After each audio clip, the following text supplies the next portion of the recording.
Lindsay Pietrochevsky. For the many of you who don't know me, my name is Michael Contreras. Some of you might know me as Belush. I have been a close friend to both Jonny and Lindsay for over 10 years. They have given me the distinct honor, much to the confusion of our mutual friends, and I'm guessing some, if not all of you, of officiating their wedding. Jonny and I met in 2006 on the rugby pitch in Claremont, California.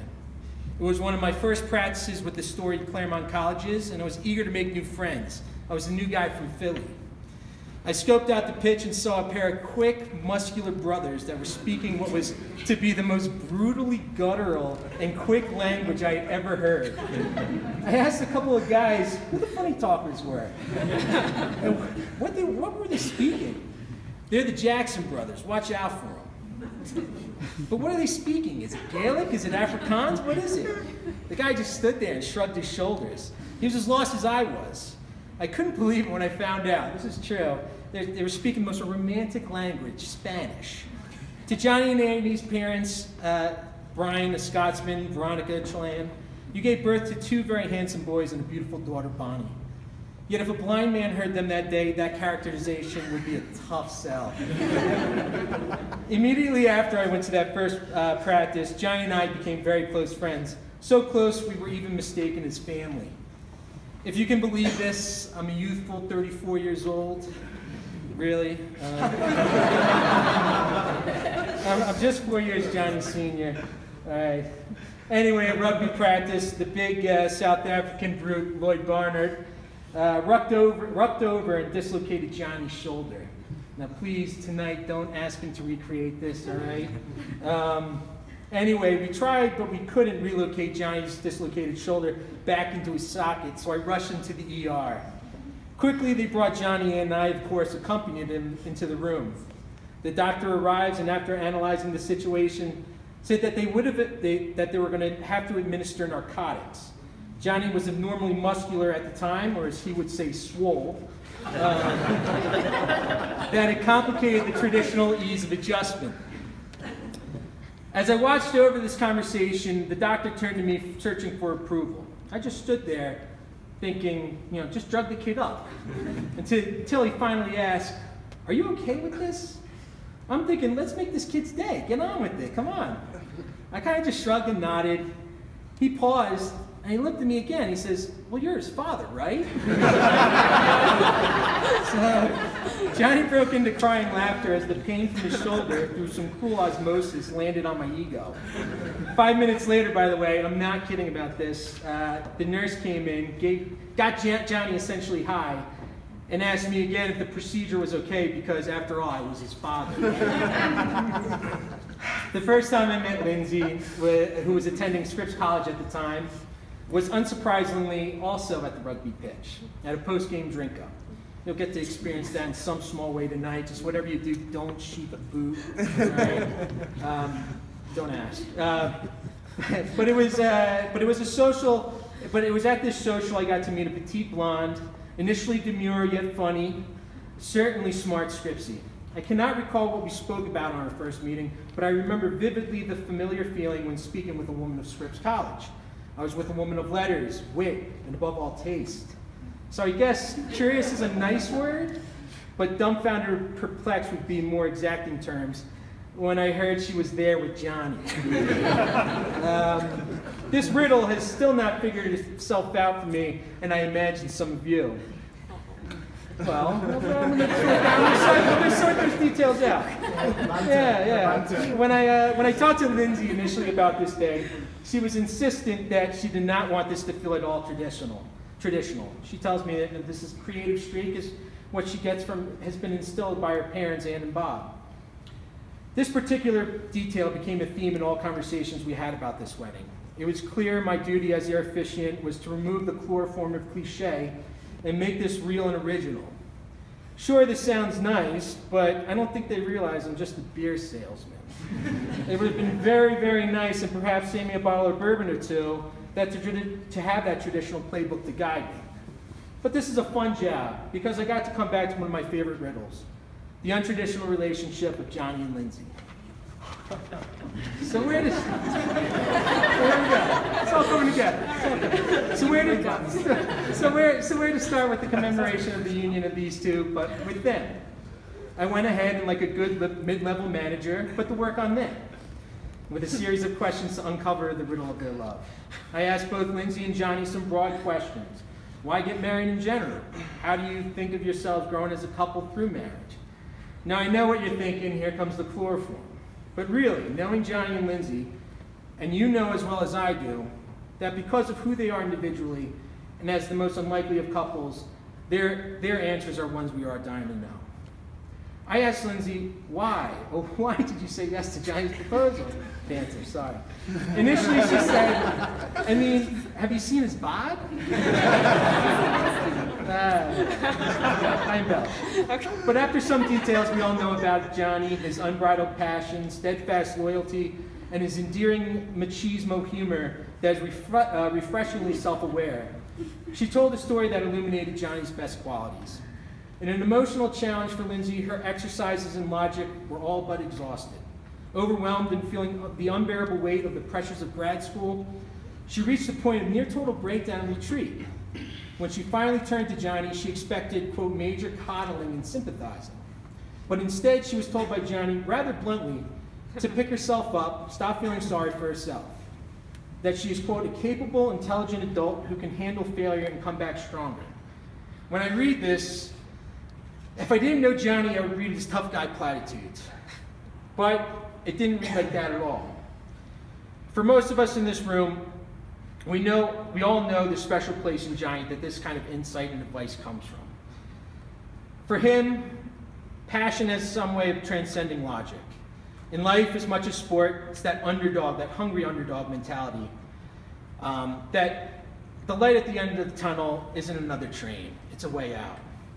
Hearing this tough, albeit brutally supportive advice gave her pause and refocused her to the logic of if you're going to play, you might as well win. Speaking of winning, how did Jonny win, given the circumstances of how they met? As Lindsay described it, they first were introduced at a party at Scripps, where he donned rather interesting hair. As a proud, bald man, I would use far more unkind words to describe the abuses of the 20-something Jonny's hair. Criminal, for instance, would work. The mullet. As Lindsay described it, he had a faux hawk with spider web shaping into his sides. And if she remembers correctly, which I and a lot of you can, he had 2 braided rat tails as well. All of that aside, all of that. When they did first meet at the party, she found him very attractive, and most importantly to her, was caught by how eager he was to listen and engage with her as she described her research that she was doing on yeast genetics. After that evening, there was no turning back for her. For those of us who know Jonny, we know that any sort of reinvention and change is tough, especially when it's in partnership. His commitment to individuality, evidenced by spider webs and 2 rat tails, was to all of us unwavering. What also is unwavering for Jonny, that freebird with a faux hawk, is his fidelity to independence, which is gentled by his condition to a fierce loyalty to others. We know this condition all too well. You can rely on the kid. And we know that this loyalty is not just reserved for us, but to the ideas and principles he maintains. For him to bring anyone into his life, they must be special. And by extension, the people that they themselves surround themselves with must be special as well. One of my favorite things about a good wedding is the feeling you're in a special place by virtue of the unique cast of characters who attend. And I get the sense being here, this is going to be a good wedding. Huh? Pseudo-Dionysius, the 5th century theologian, said something to the effect of, in a room filled with many lamps, there's a single undifferentiated light, and from all of them comes the one undivided brightness. Come on, stay with it. He was speaking of the Holy Trinity. But I find it can find it easily applied here. That tonight, looking at the folks in attendance, it will be, as the kids say, lit. Even though some of us might be blackout by the end of the evening. After I talked with Jonny about this day and how I was looking to resolve this riddle, I was reminded of the etymology of the word laconic.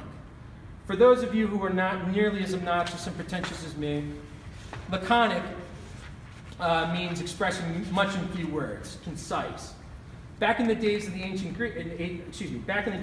Greece, the legendary Spartans were not commonly referred to as Spartans. Instead, they were known as the Lacedaemonians, which referred to the region they were from, in Laconia. The word laconic was derived from the character of the people of that region, that loyal warrior class, that were known for being bluntly straightforward, willed fierce action, said what they meant, and followed through with it. For Johnny is a bit of a Spartan. Aside from his obsession with maintaining a physical prowess, he shares the other characteristics associated with the Lacedaemonians. He's succinct and terse, simply expressing what he wants. Remember at one point that included 2 rat tails. And what he has a distaste for. He answered my questions in a straightforward yet forthcoming way. He said that Lindsay is one of the very few people, perhaps the only person, that he can share his deepest fears and insecurities with. Witnessing the sacrifices she has made, which are many with someone who is pursuing their life's passion, helped to bring his guard down. Like Lindsay, who learned from Jonny that she need not keep giving lip service to negative logic, Jonny found that the free bird can have a lifelong companion, a partner that provides invaluable support to push him towards his goals. The one thing I noticed most when I talked with Jonny is how he never failed to mention how integral Lindsay was and is when talking about his pursuits. So when Jonny says that he feels like he's, quote, truly himself around her and that he's grown emotionally while being with Lindsay, I absolutely feel those words have a hefty currency. The role of this union was becoming a bit more clear to me. Philosopher Alain Badiou made an interesting point after roaming the streets of Paris when he saw an ad for an online dating site. I forget the exact online dating company, but it was marketed itself as claiming, "We take the fall out of falling in love." For Badiou, and I think this is true for Lindsay and Jonny, that is precisely how we fall in love, the fall. Against reason, logic, haircuts, the safety nets and guarantees that your companion is supposed to ideally fit, love has an uncanny way of bringing 2 unlikely people together. What makes marriage one of the most substantial institutions is that while the initial thought may be that the other person we choose to marry completes us, it is rather that this idea is never fully realized. Instead, they are far from complete. For in marriage, it forces the 2 to construct a new world for themselves together. Just look at what these 2 have done for the past couple of years. It is remarkable to think that a chance encounter at a party between Jonny and Lindsay has led us to where we sit today. The theologian G.K. Chesterton once said, "The riddles of God are more satisfying than the solutions of man." I've always admired and wrestled with that quote and can see how it applies here with these 2 and what they're vowing today. Marriage is not a solution to the riddle of love. Marriage is the ultimate commitment to experience the grand riddles of life together. Now, Jonny and Lindsay have prepared vows for each other, so I'll let Jonny or Lindsay. My voice is not as loud. I will try. All right. Okay. Hi, Jonny. Thank you for being my best friend and my biggest supporter through all the changes, the growing pains, and the incredible adventures we've had over the past 8 years. Thank you for encouraging me to achieve my dreams, comforting me when things get tough, and having the courage and love to always be honest with me.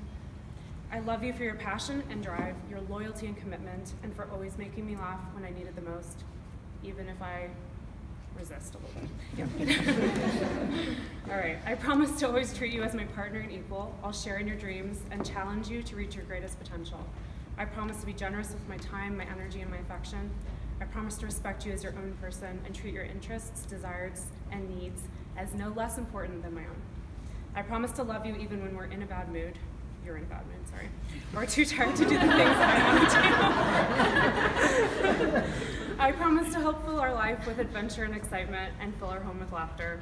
I promise to encourage you to grow as an individual, challenge you to reach your greatest potential, and inspire you to do so. And I'll try to remember to pick up all my tea mugs as well. Yeah. All right. I will always adore, honor, and support you. I look forward to all the adventures and challenges that lie ahead, and I'm happy and secure knowing that we'll face them all together. You're my best friend, and I will love you.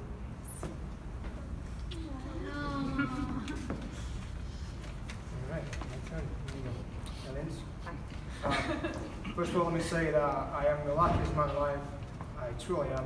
even though I may be too stubborn to tell you every day. You are my dorky nerd. Long before that. Some of the best time we've had have been just sitting at home, just enjoying each other. And spending time together. Your happiness is infectious, making you laugh and smile can make a gray and gloomy day warm and sunny. Our journey has been a long one, but today marks the beginning of a new journey, although nothing has changed. Today just reinforces the way I have always felt about you. I am madly in love with you, and with all that, I say in the words of the great Mike Knopfler of Dire Straits, you're leaving. Lovely. All right, the ring, guys.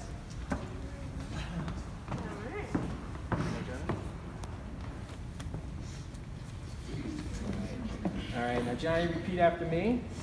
I, Jonathan. I, Jonathan. Take you, Lindsay, to be my wife. Take you, Lindsay, to be my wife.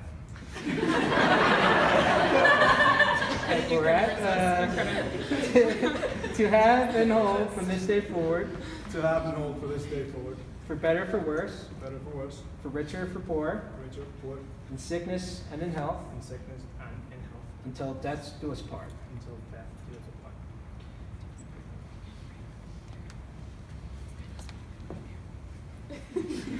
All right. Now, Lindsay, repeat after me. All right. I, Lindsay. I, Lindsay. Take you, Jonathan, to be my husband. Take you, Jonathan, to be my husband. I promise to be true to you in good times and bad. I promise to be true to you in good times and bad.